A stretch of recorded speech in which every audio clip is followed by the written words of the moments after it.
Notizie Oggi è una produzione di Canale Italia.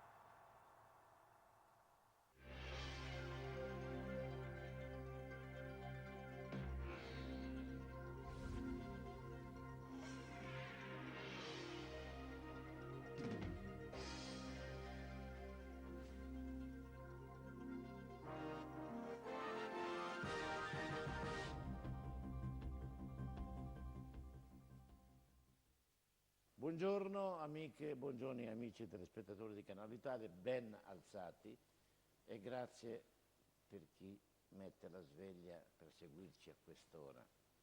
Io dico sempre, ma siete matti a quest'ora?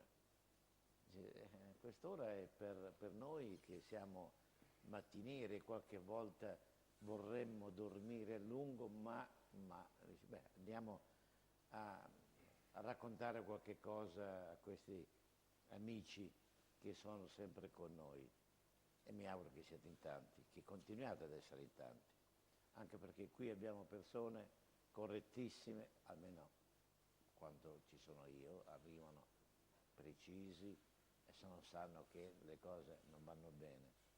Buongiorno professor Ivano Spano, bentornato. Buongiorno direttore. Buongiorno anche a Raffaele Padrone. Buongiorno a lei. Raffaele è ispettore capo di polizia, ma sei in pensione, sei in servizio? Magari. Eh? Magari la pensione. Ma sei segretario No, anche vice segretario nazionale dell'UGL Polizia, che rappresento UGL. qui oggi, insomma, e chiaramente coordinatore per il Friuli Venezia Giulia. Ho capito. Poi sentiremo Quindi le cose. problematiche inerenti a tutto quello che sono i problemi oggi della sicurezza, ma anche quelli delle forze dell'ordine, perché più i problemi di sicurezza, ci sono problemi nelle forze dell'ordine. Ah, E i problemi delle forze dell'ordine sono che tagli al comparto sicurezza, sai, non ci sono solo i poliziotti nel comparto sicurezza, ma dai vigili del fuoco alla polizia penitenziaria e quello che sarà ne segue. oggetto dei nostri discorsi anche oggi, cercheremo di far capire le Spero, cose. perché la politica noi cerchiamo di tenerla distante da questa cosa. Come fai a tenerla distante, Raffaele? Fa parte, è una parte intrinseca. Politica non è partitica. La politica io credo che sia di estrema importanza anche per voi, perché siete voi gli artefici della sicurezza nazionale. Sti 4 imbonitori e figli di buone mamme Ecco, io devono capire che loro vivono perché ci siete voi, perché ci siamo noi che paghiamo. Devi dire a questi 4 avrò modo di dire a le questi signori. stofanti, per non dire parolacce. Qualcuno si lamenta che non ci sono i poliziotti per le strade, vedi direttore, e poi basta andare nelle grosse città e trovare sotto le sedi di partiti poliziotti che fanno la guardia H24, militari che se non sono impegnati all'estero sono lì, H24, carabinieri H24, quindi voglio dire, si mettessero anche loro le sicurezze private e abbiamo recuperato magari qualche uomo, no? Sapendo nulla prima, perché in tutti i paesi del mondo seri dovrebbero dare un avviso, praticamente grazie al G7 di Bari, che nel frattempo era finito, cioè hanno tolto praticamente l'accordo di Schengen, soltanto che questo l'hanno detto a migliaia di persone sulla nave che magari avevano la carta di identità e si muovevano liberamente, sia italiani, greci, eccetera. Io rientravo da un convegno praticamente importantissimo in Grecia, ma è mia abitudine quando vado all'estero di avere un po' come sia il passaporto, la carta d'identità. Allo sbarco ovviamente c'era un controllo di polizia incredibile, ma quello che ha dato fastidio è che per il G7 di Bari c'erano queste misure eccessive di controllo. Allora tutti quanti all'interno della nave bisbigliavano e hanno detto, insomma, se tanto è un paese sicuro, se tanto sono tutti controllati, che senso ha che della gente che si muove da un paese comunitario all'altro, che peraltro è stracontrollata perché viene fatto un controllo all'origine in Grecia, molti di noi eravamo controllati e sapevano chi eravamo facendo il viaggio Italia-Grecia e poi il rientro Grecia-Italia, E invece praticamente migliaia di sbarchi al giorno, cioè nessuno controlla gente senza un documento di identità. Ecco, questa è stata un pochino l'emozione che si viveva sulla nave, oltre l'enorme disagio, perché puoi capire 3 navi di quelle dimensioni da crociera che arrivano, migliaia di persone a forma di imbuto, cioè sulla dogana, per controllare uno ad uno il passaporto. Ecco, questo è il tragico del paese, insomma, cioè controllare i controllatissimi e non controllare quelli nemmeno che hanno una carta d'identità e non si sa come si chiamano, insomma. Questa è una testimonianza che te l'ho detta ieri, insomma, e volentieri la diciamo anche oggi per sapere dove siamo arrivati. Ecco. No, ma Tutto là. tu l'hai detto a me personalmente ieri, però io volevo che tu lo dicessi agli italiani, perché se lo dico io non mi credono, perché dicono, ma sta dicendo una frottola. Invece l'hai detto tu, perché a te è capitato, e io ti ringrazio immensamente, Dimitri. Niente, io ringrazio a te, è giusto che si dica, una cortesia insomma a chi fa questi controlli, cioè le persone che sono controllatissime non dovrebbero essere controllate finché ci sono i trattati di Schengen, e se mai vengono sospesi bisogna dare ampio avviso alle persone che si devono muovere, perché ieri veramente ho visto persone italiani e greci in difficoltà che magari, cioè, proprio per mancanza di un documento tipo passaporto, potevano rimanere al quartier generale della polizia per accertamenti, insomma. E manco a fare la posta, io stamattina ho un poliziotto che può rispondere a tutto questo. Grazie Dimitri, un abbraccio e buon lavoro, buon lavoro. Buona giornata, grazie. Ciao, ciao Dimitri, prego. Innanzitutto salutiamo il dottor Dimitri. Io dico questo, l'ho detto in altra TV l'altro giorno, e quando abbiamo saputo che questo trattato di Schengen veniva sospeso, quindi riattivati i controlli ai confini, perché l'ho criticato? L'ho criticato perché non per i controlli eccessivi che vengono portati a chi arriva, a chi non arriva. L'ho criticato per un motivo serio. Abbiamo una mancanza di uomini che fa paura, dottor Monaco. Abbiamo delle mancanze di personale che dal 1989 non viene più assunto nessuno. Quindi siamo indietro di 15-20 anni, perché 20 anni fa allora il governo disse: quante forze dell'ordine, non assumiamo più nessuno, senza pensare che queste persone in quegli anni e oggi andavano in pensione. Abbiamo una perdita di 2.500 uomini all'anno e dall'89 non viene assunto nessuno. Faranno un concorso a breve di 1.100 persone, si figuri quello che può servire questo arruolamento, e che saranno utili da qua al 2018, anzi 2019. Quindi neanche arruolati e domani emessi nel territorio. Il problema è vergognoso perché si toglie dalle città per portare a Bari, al G7, e poi si porterà a Taormina. E i controlli chiaramente vengono fatti in maniera capillare. Allora, se noi vogliamo i controlli hanno un iter. E grazie a Dio ce lo lasciano fare in quel momento. Il problema è che questi controlli devono essere sempre fatti, ma soprattutto io capisco le lamentele di Dimitri, perché lui dice: noi siamo cittadini italiani che torniamo nel nostro territorio, ci sono dei cittadini che non sono italiani e entrano tranquillamente nel nostro territorio. E su questo concordo. E io parlo di questi immigrati che arrivano. Bene, io sono stato in Sicilia, ho visto con i miei occhi quello che accade, e questi accordi internazionali sono mancanti allora e continuano a mancare adesso. Questo è il vero problema. Quindi, il brutto è avere a che fare ogni giorno con le persone corrette, perché ogni volta queste persone corrette subiscono magari questi, io li chiamo così, ritardi, Soprusi, soprusi, sì. ecco. Ma la colpa ricade su quello che sono questi accordi che vengono a mancare. Cioè, oggi si controllano tutti, chiaramente la gente non è neanche abituata, perché guardi, ci sono degli stati in cui i controlli così ci sono sempre. Dall'11 settembre poi, basta andare agli Stati Uniti, cosa accade? Da noi ci sono lamentati negli aeroporti perché ci sono i controlli, bene, in alcuni aeroporti non abbiamo neanche la strumentazione per fare i controlli. Ma dai. E siamo ridotti a chiedere i documenti, la perquisizione e questo. E quindi un ritardo è figlie. Perché? Perché non abbiamo potuto, cioè lei lo sa che noi non possiamo andare a controllare le liste di volo. Le liste di volo non possono essere controllate perché c'è la legge sulla privacy. Solo se accade qualcosa, allora c'è un iter, ma un iter che è ritardato. A me piace la giornata di oggi, la sua trasmissione, perché è riuscito ad amalgamare il sociale con il problema delle forze dell'ordine.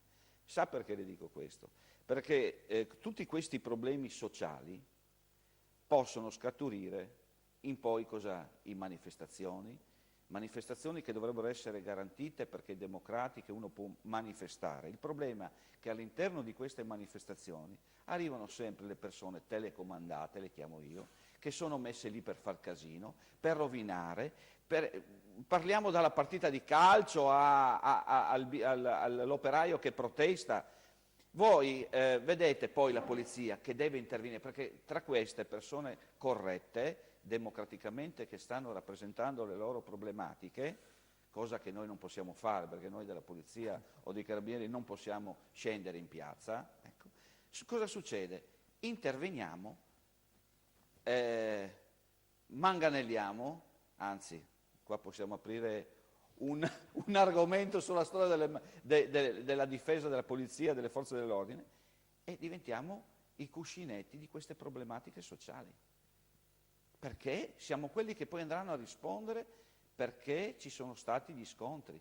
Quindi io dico sempre questo, ci sono le forze dell'ordine che sono da cuscinetto alle problematiche causate da questo Stato, da questo governo. Pensa caro mio,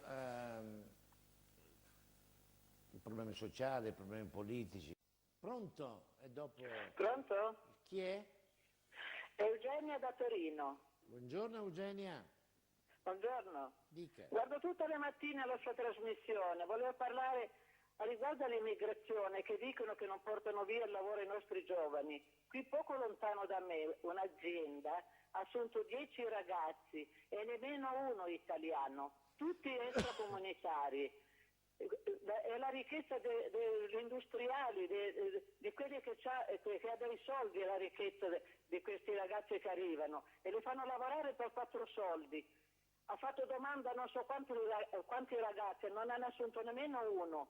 E non è vero che i nostri non hanno voglia di lavorare, perché mia figlia è restata a casa perché tutte le industrie le hanno lasciate portare via. E lasciano venire la gente e portano via il lavoro. È andata a lavorare a pulire le scale per 6 euro. Era impiegata prima, quindi non è vero che dicono gli italiani non hanno voglia di lavorare. Sono solo i ricchi che vogliono che noi di una certa generazione e i poveracci farli stare sempre sotto di loro. Non hanno la possibilità neanche di alzare la testa i poveri italiani. Grazie. Sono solo riveriti quelli che arrivano dall'estero. Grazie Eugenia, grazie. Vito, probabilmente era una battuta anche per me.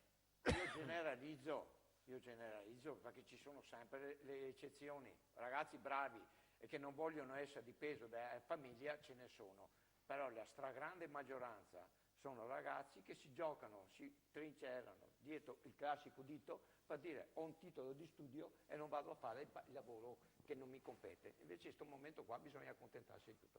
Però io volevo sfrontare un altro discorso. Ne approfitto perché qua c'è un ispettore della polizia. Ma voi altri, scusate un attimo, lei prima ha parlato di manganellare o cose del genere, perché delle volte mi vengono i nervi vedere certe manifestazioni che voi altri manganellate i dimostranti che sono provocatori, li hanno tutte cose del genere. Ma voi altri fate da cuscinetto, diremmo, fra quelli che sono la contestazione e i politici. Perché non potete fare un'azione di forza e scioperare una volta per sempre? Scioperare. No, lei non è concesso scioperare, non è permesso scioperare perché innanzitutto anche se sulla carta non lo siamo più militarizzati, indossiamo una divisa e la divisa comporta una certa modo di agire e una certa responsabilità. Ma quello che lei dice non è altro che l'esatto contrario di quello che ho detto io prima. Ognuno può dimostrare, ognuno può scendere in piazza, scendono anche gli immigrati clandestini perché vengono a dirci che il mangiare che gli offriamo, le ospitalità che diamo è poca, si figuri se non può l'italiano che ha perso il lavoro dare manifestazione di questo e dire a tutti ci hanno licenziato. Benissimo. Il problema sono le... Guardate, io non sono, fino adesso sono stato zitto per ascoltare, perché tante volte si fa un'azione e si impara di più ascoltando che parlare. Noi in Italia, tutti quanti, l'avete detto voi, una volta raggiunto il potere, sono tutti uguali. Lo diceva il professor Spanò quando descriveva la destra e la sinistra. No, Spanò, Spano. Spanò è un po' più siciliano. È Spanò. siciliano, giusto. ma lui è di origine pugliese. Ok, quindi albanese. Allora anch'io sono albanese, pirlotto. Dimmi. Quindi ridiamo per sdrammatizzare, ma c'è da piangere su questa situazione. Ben venga il titolo del libro di Bortoli, penso. Un mondo da buttare. Un mondo da buttare. Il problema è che è a valle, e non scappo dalla sua risposta, dalla sua domanda. Mi scusi. Il problema è che all'interno di quelle, lo dicevo prima, all'interno di quelle manifestazioni, di quei manifestanti, ci sono delle persone portate lì e pagate. E andiamo sempre a vedere i centri sociali, queste cose, ma sono dei ragazzi che magari veramente per 20 euro, 30 euro sono messi lì per... Cioè uno non viene dalla Germania mascherato. Noi quando facciamo i servizi di controlli, anche nelle ultime manifestazioni, quante spranghe, quante maschere, quante biglie abbiamo sequestrato? Perché il nostro lavoro e il lavoro di intelligence in Italia è invidiabile. Il problema è che non abbiamo più i mezzi per poter fare queste cose. Cioè, noi dobbiamo stare attenti come ammanettiamo uno. Cioè, ma dove si è visto?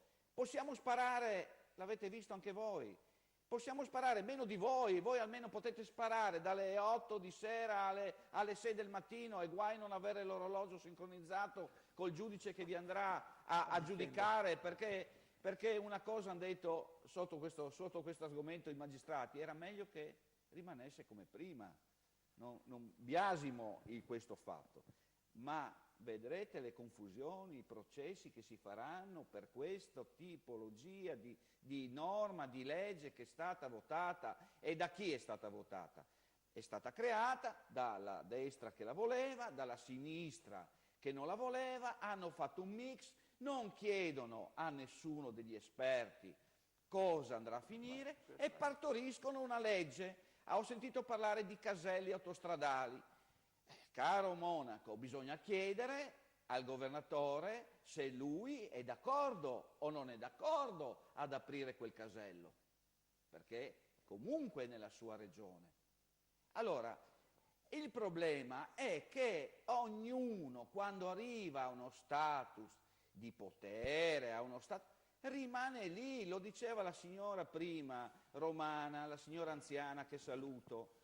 E veramente quando tu hai un figlio, un nipote che esce da casa, non sai più se torna, ma non è come una volta perché c'era il rischio solo. Sono colleghi che oggi fare la pattuglia H24, la nostra volante, la Gazzella dei Carabinieri, è veramente un rischio, perché non puoi reagire, devi stare attento come reagisci. Hanno fatto dei protocolli di intervento che ancora noi non conosciamo, ma che hanno detto che devi intervenire in una maniera. Mancano questi protocolli di intervento. Se vai a farli non devi manganellare durante le manifestazioni.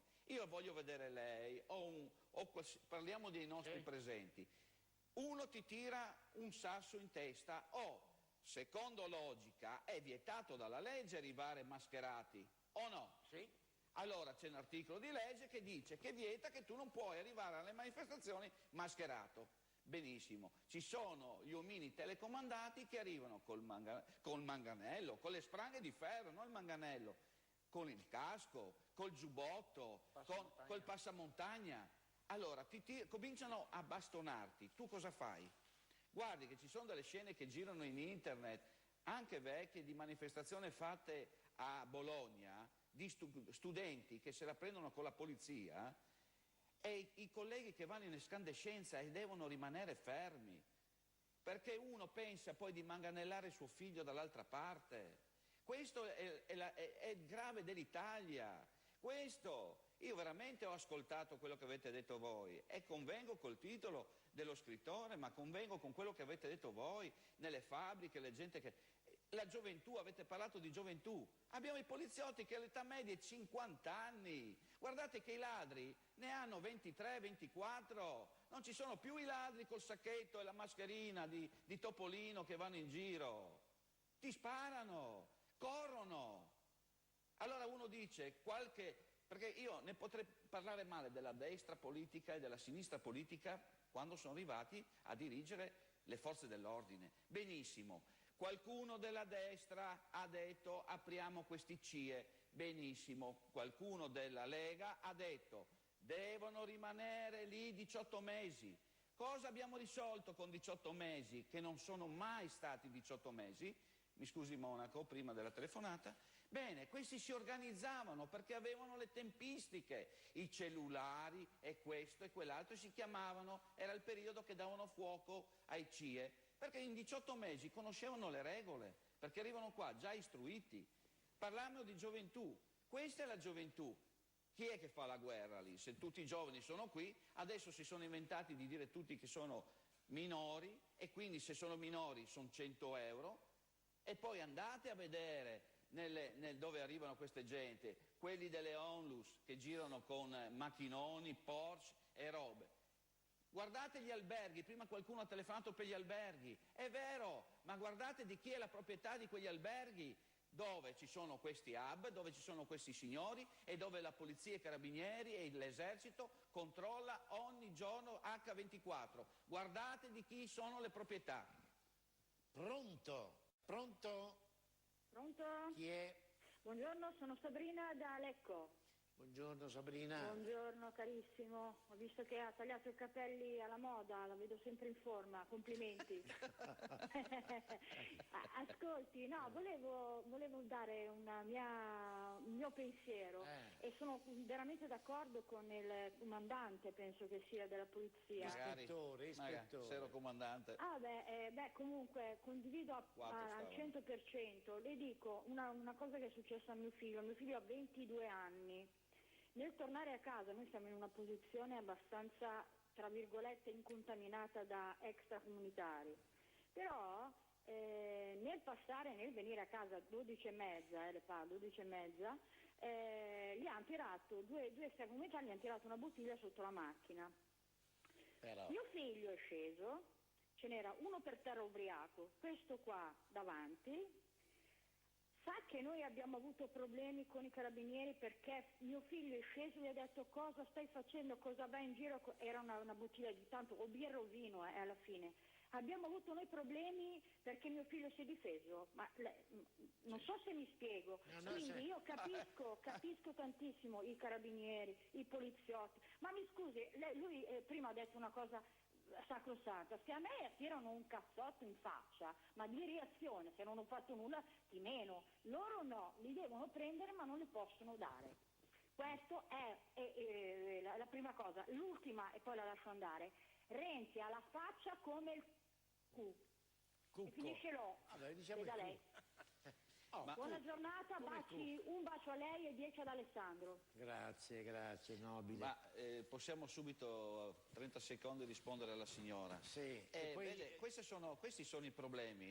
Io ho ho in casa un problema del genere, mio fratello, per essere stato testimone, aver chiamato la polizia stradale in un incidente stradale, si è trovato a pagare 6.000 euro di avvocato perché pensavano che in concorso, perché aveva visto. Allora, il problema sono sempre queste situazioni che non ce l'avevano col figliolo, ma la procedura è la procedura poi penale, perché se poi si va a finire in tribunale, prevede che ci sia un accertamento dalla persona che è intervenuta e se è intervenuta perché è intervenuta così. Siccome ormai si dà credito a quello che dice la persona ubriaca per terra e non quello della polizia, dei carabinieri, si dà credito perché si va dal magistrato e io mi devo pagare anche il giudice, l'avvocato, e quando vado dal giudice veramente ho i miei rischi, perché poi c'è una sanzione disciplinare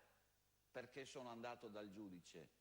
Questo è il problema, quindi signora non è che ce l'avessero con la... È una procedura sbagliata che c'è in Italia, perché si va davanti al giudice se non fai gli atti come devi fare. Io non ho aggiunto... Questo mi dispiace perché io sono contento quando vado alle trasmissioni che c'è gente che almeno ancora nelle forze dell'ordine ci crede. Guardi che c'è l'1% che non ci crede. Pensate un po', e passa la telefonata dopo, da un delinquente tunisino, addirittura ha bussato alla finestra, ha saltato per vedere chi fosse, ha alzato la tapparella, questa si è buttata giù dalla finestra e da lì l'ha picchiata, violentata, la offendeva in arabo e le ha detto alla fine, dopo aver tenuto 2 ore così a fare tutti i suoi porci comodi, lei ha detto è stato un inferno, perché questo delinquente, perché soltanto i delinquenti qui vanno usati proprio i sistemi, proprio castrazione chimica, va fatta, c'è nulla da fare, così si toglie tutti questi grilli che ha per la testa, massacrata e violentata, madre poi di un bambino piccolo, tra l'altro, pensate la sofferenza di questa povera disgraziata, e ha detto alla fine, sta attenta, che se tu vai a denunciarmi, torno e ti ammazzo. Ragazzi, loro in Italia si possono permettere di fare tutto quello che vogliono perché i nostri governanti, i nostri giudici sono tutti... Io non oso usare termini perché rischio di essere denunciato, però lascio a voi l'immaginazione di che titoli, che epiteti esornativo io possa dare a questi signori, a questi elementi, che permettono, tra l'altro sono state captate delle telefonate vere che ai rumeni e agli altri dicono ragazzi venite qua in Italia perché come si ruba in Italia non si ruba in nessun'altra parte, perché non ci fanno nulla, ci prendono, dopo un giorno, 2 giorni siamo liberi e torniamo di nuovo a delinquere, a rubare. Ragazzi, qui si fa la vita da nababbi perché possiamo fare tutto quello che vogliamo grazie ai giudici e ai governanti. La certezza della pena. Manca! Vai a 50 all'ora in Croazia e poi mi dici cosa ti fanno. Vai al mare in Croazia e vai a 50 all'ora dove c'è scritto il limite 50. Ma tu vai in Ghana e se non hai permesso. Vai. In Ghana i ghanesi vengono qua, i senegalesi vengono qua. Vai a 50 all'ora. Liberi, eccetera, no? Di fare tutto quello che vogliono. Provate voi ad andare in Ghana. C'è stata una volta una telefonata che mi ha fatto Lucio Chiavegato, che ha avuto lui perché voleva andare. Io l'ho fatto sentire, non mi va di ripetere sempre le stesse robe, se no qualcuno vede, non avevo neanche intrapreso questo argomento perché è un argomento importantissimo, l'ho sorvolato però l'ha tirato fuori. Monaco, in alcuni paesi non ti danno neanche il visto se c'è il profilo su Facebook. Sì. Ho detto tutto, come diceva Totò. Pronto? Pronto? Pronto? Buongiorno. Sì, vorrei intervenire, sono in linea da un po'. Signora, è in linea. Pronto? Sta parlando con me, signora, chi è lei? Mi scusi perché ci sono delle voci. Buongiorno dottore, sono Angela, telefono da Lucca, E vorrei dire un qualcosa a proposito di immigrazione e di alberghi. Questo governo ci continua a dire che non esiste nessuna alternativa al fatto che questa povera gente che noi raccogliamo sulle coste della Libia la dobbiamo necessariamente portare in Italia perché non esistono alternative. Invece alternative ci sono, ma non ce le raccontano. Sul giornale che io leggo tutti i giorni c'è una notizia di sabato, mi pare, in cui si parla di un imprenditore italiano che ha degli interessi in Tunisia, che insieme perché la Tunisia ha avuto un crollo improvviso del turismo dopo i vari attentati che sono stati fatti al museo, eccetera. Allora, insieme a degli imprenditori del posto, a tutti albergatori, hanno messo a punto un piano l'anno scorso nel quale si prevedeva di portare gli immigrati in Tunisia e nelle strutture alberghiere avrebbero ospitato in un primo momento 120.000 persone, fino ad arrivare a un massimo di 500.000, alla modica cifra spesa di 24 euro, perché chiaramente la vita costa giù molto meno che in Italia. Questo piano è stato sottoposto al governo italiano tramite alcuni canali militari e il governo italiano lo ha respinto per motivi vari, perché ci sono chiaramente dei grossissimi interessi sotto, sia economici che politici, a livello di voti e di altre cose, quindi non esistono proprio, esistono le alternative ma non ce le fanno conoscere.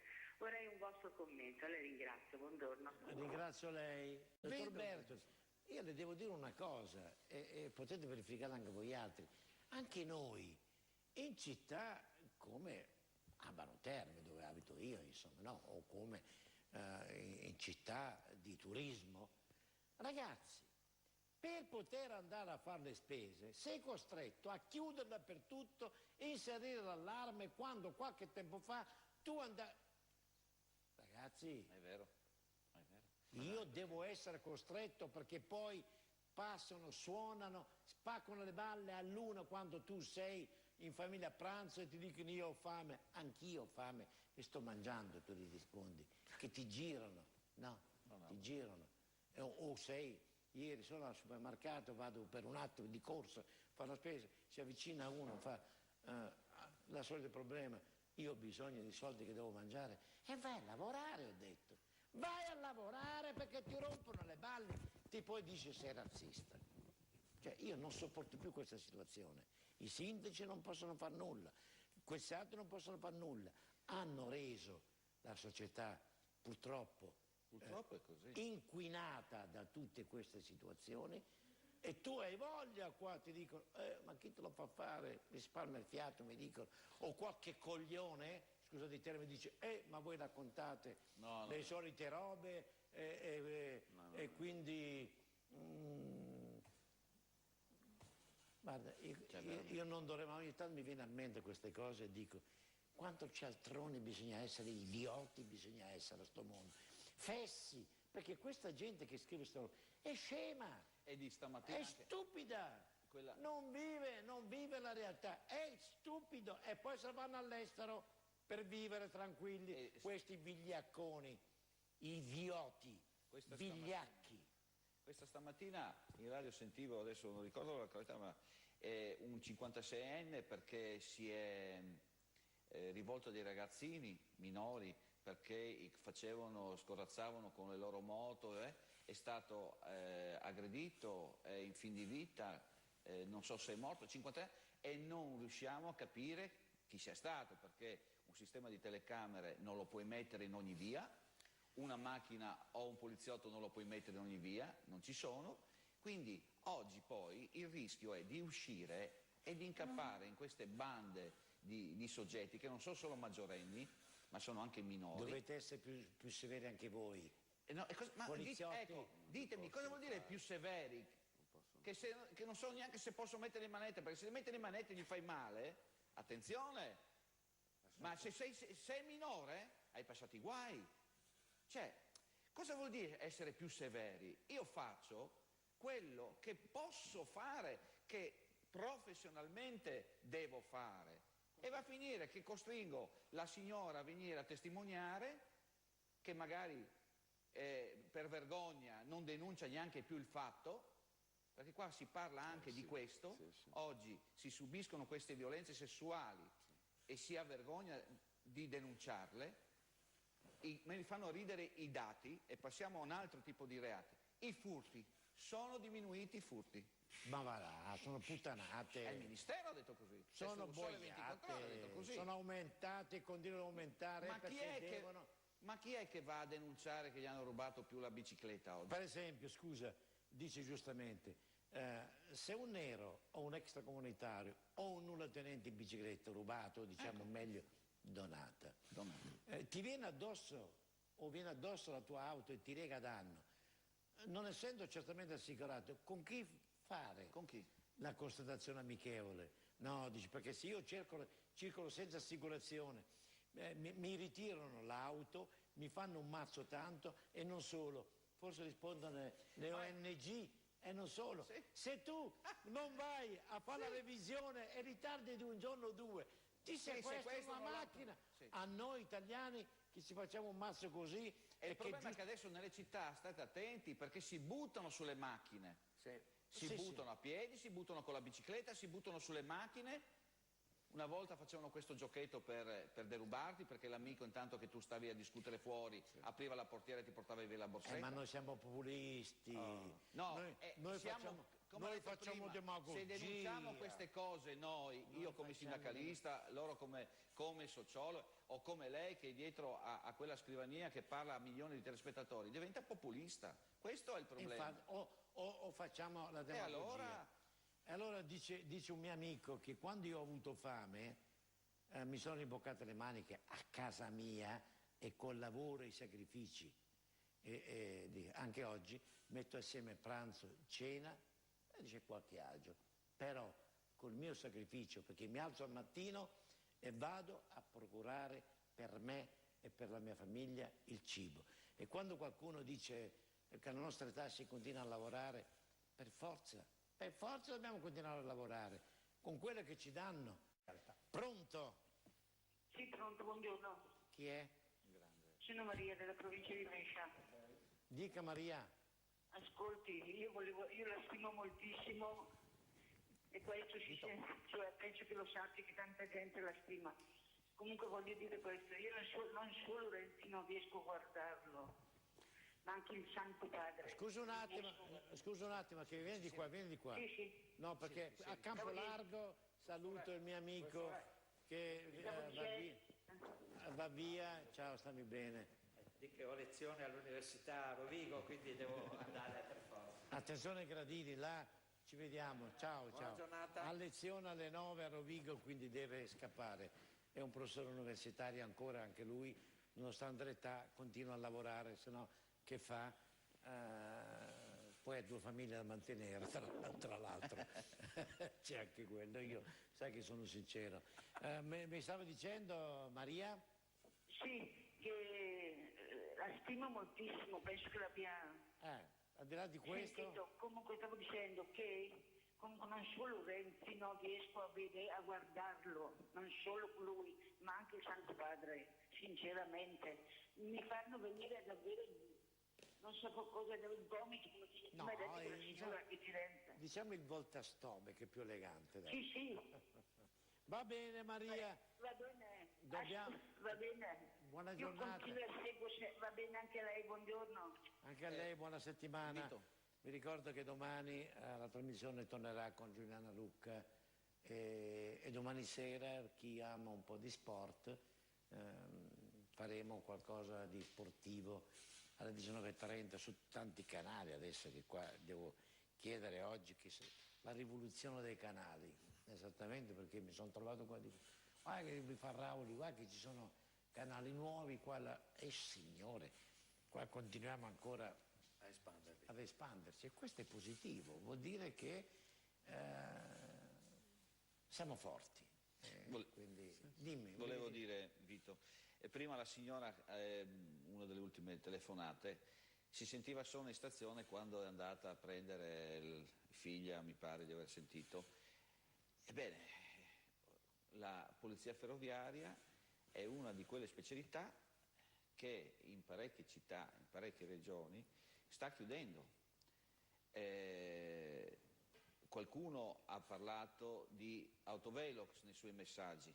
Bene, è chiaro autovelox, non ci sono i poliziotti, cercano di investire in autovelox piuttosto di pagare un poliziotto e quindi di assumerlo. Morale della favola, ci sono uffici di polizia delle telecomunicazioni, così conosciuta come la polizia postale, che sta chiudendo letteralmente in quasi tutte le regioni, rimarrà nel compartimento rimarrà un ufficio. Significa che sta andando avanti quel progetto tanto ventilato di cui parlavo io tempo fa quando venni qua, la chiusura di 271 uffici di polizia. Pazzesco. In Italia vogliamo parlare di sicurezza? Antiterrorismo?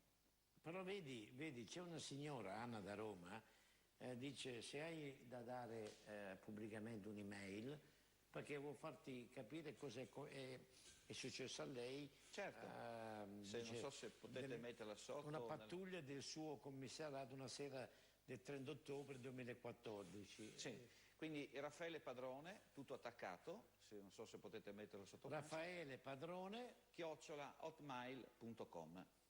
@hotmail.com. Ho sul mio profilo Facebook. Oppure sul profilo Facebook Raffaele Padrone. Che cosa accade ulteriormente in Italia, no? 'Ndrangheta, questi cacchi di nomi qua, 'ndrangheta più che sempre quello. Cosca Arena, 68 fermi, gestivano centro migranti a Isola Caporizzuto. Ragazzi, che è un luogo poi fantastico per quanto riguarda il turismo, no?